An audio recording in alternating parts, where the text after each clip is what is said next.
खुलुमबाय बड' लाइभ 24 स्टुडिय'आव आं जिमि बर'। बे समाव मोनसे गोनां रादाब लानानै फैदों बाक्सानिफ्राय। बाक्सायाव बांदों हाग्रा मैदेरनि उदखार। सानफा एफा बांदों हाग्रा मैदेरनि उदखारा। बाक्सा जिल्लायाव बांगासिनो दं हाग्रा मैदेरनि उदखारा। हाग्रा मैदेरनि उदखारा न' बां सिफायनानै सिलिंखार खालामदों बाक्सायाव। मादालटाना गामियाव हाग्रानि मैदेरनि फालोआ फैनानै न' बां सिफायनानै सिलिंखार खालामदों। टपा बर'नि न'खौ सिफायनानै सिलिंखार खालामदों हाग्रानि मैदेरा। हाग्रानि मैदेरा बाक्सायाव मैदेरा उदखार खालामदों आरो मादालटानायाव टपा बर'नि न'नि माइरं मुवा बेसाद जानानै मैखोम खहा खालामदों आरो न' बां सिफायनानै सिलिंखार खालामदों। आरो बे समाव आबुङै फोरमायनो लादों बाक्सायाव हाग्रा मैदेरनि उदखारा बांदों। सानफ्रोमबो हाग्रानि मैदेरा उदखार खालामदों बाक्सा जिल्लायाव। मादालटानायाव हाग्रानि मैदेरनि उदखारा बांगासिनो दं। न' बां सिफायनानै सिलिंखार खालामबाय हाग्रा मैदेरनि फालोआ। मादालटानानि टपा बर'नि न' सिफायनानै सिलिंखार खालामबाय। बाक्सायाव हाग्रा मैदेरनि उदखारा बांगासिनो दं आरो सानफ्रोमबो हाग्रानि मैदेरनि फालोआ फैनानै उदखार खालामदों। नोंथांमोना भिजुएलनि गेजेरजों नुनो मोनगासिनो हाग्रा मैदेरा माबायदियै न' बां सिफायनानै सिलिंखार खालामदों। सानफ्रोमबो फालो फालो मैदेरा फैनानै सिलिंखार खालामदों न' बां सिफायनानै मुवा बेसाद सिलिंखार खालामदों। माइ माइरं जानायजों लोगोसे न'नि गोबां मुवा बेसाद सिलिंखार खालामलांबाय हाग्रा मैदेरनि फालोआ। जाउनाव आलाय सिलाय जादों न'खरफोरा। न' बां सिफायनानै सिलिंखार खालामबाय हाग्रानि मैदेरा। मादालटाना बालाकुर सुबानि टपा बर'नि न'आव गोबां खहा खालामबाय हाग्रा मैदेरनि फालोआ। न' सिफायनायजों लोगोसे न'नि मुवा बेसाद माइ माइरं जानानै सिलिंखार खालामलांबाय हाग्रा मैदेरनि फालोआ। हाग्रा बिफाना बे आयदायाव मैदेरखौ होबथानो जेबो राहा लायैनि अजद खालामदों सैनायनाय सुबुंफोरा। आरो बेबायदिनो बाक्सा जिल्लायाव सानफा एफा बांगासिनो दं हाग्रा मैदेरनि उदखार खालामनाया। सानफ्रोमबो माइ माइरं न' बां सिफायनानै सिलिंखार खालामो हाग्रा मैदेरनि फालोआ। हाग्रानिफ्राय ओंखारबोनानै सुबुं ओनसोलाव उदखार खालामफैदों हाग्रा मैदेरनि फालोआ। आरो बेबायदिनो सानफ्रोमबो सानफा एफा बांबोगासिनो दं हाग्रा मैदेरनि उदखार खालामनाया। जाउनाव ओनसोलनि सुबुंफोरा उन्दुनाय गैयै सम बारहोदों आरो थानो थाखाय न' गैजायैबो जानो गोनां जादों ओनसोलनि सुबुंफोरा। न'नि माइ माइरं मुवा बेसाद जानानै सिलिंखार खालामबाय हाग्रा मैदेरनि फालोआ। जाउनाव जालाखाराव गोग्लैदों सुबुंफोरा।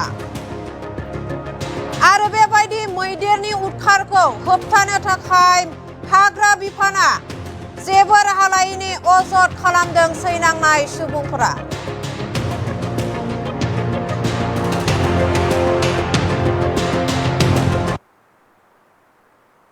এইটো জাকলেছি জাগাৰ বাইদেউ ঘাংগ্ৰাম ঘূৰুন কলক এই চলিকেইটা আহিলাক আহি পেলাই হাতী ভাঙিছে একদম ফুট কিমানটা হাতী আছে?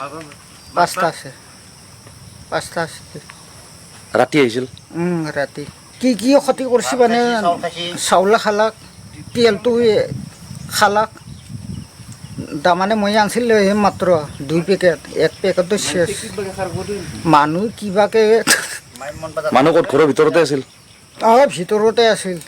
তাৰপিছত ফেফৰাই দিল লৰ সেইটো তাৰমানে এই গতিকে আমি বেছি খা নকৰোঁ আৰু এতিয়া মানুহকেইটা অলপমান চখ খাই আছে। আপোনাৰ থকা ঘৰটো ভাঙি দিলে?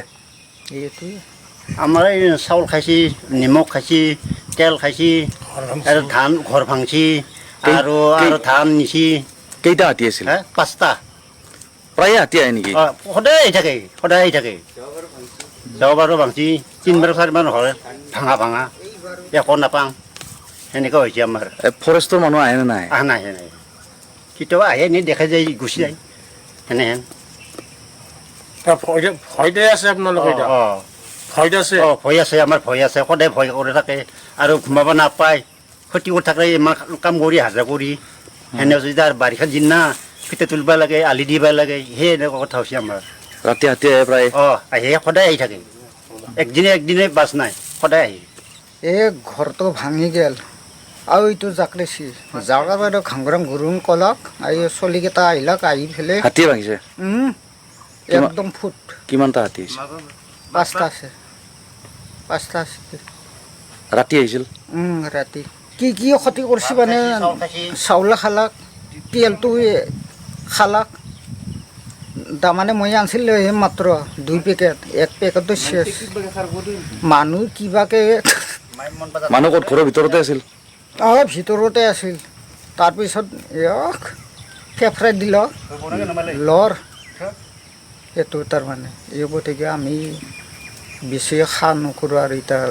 মানুহকেইটা অলপমান চখ খাই আছে আপোনাৰ থকা ঘৰটো ভাঙি দিলে এইটোৱে আমাৰ এই চাউল খাইছি নিমখ খাইছি তেল খাইছি আৰু ধান ঘৰ ভাঙছি আৰু ধান নিছি কেইটা হাতী আছিল 5টা প্ৰায়ে হাতী আহে নেকি সদায় আহি থাকে যাব বাৰু ভাঙছি 3বাৰ 4বাৰ হয় ভাঙা একো নাপাওঁ সেনেকুৱা হৈছে আমাৰ ফৰেষ্টৰ মানুহ আহে নে নাই নাই কেতিয়াবা আহে নি দেখা যায় গুচি যায় সেনেহেন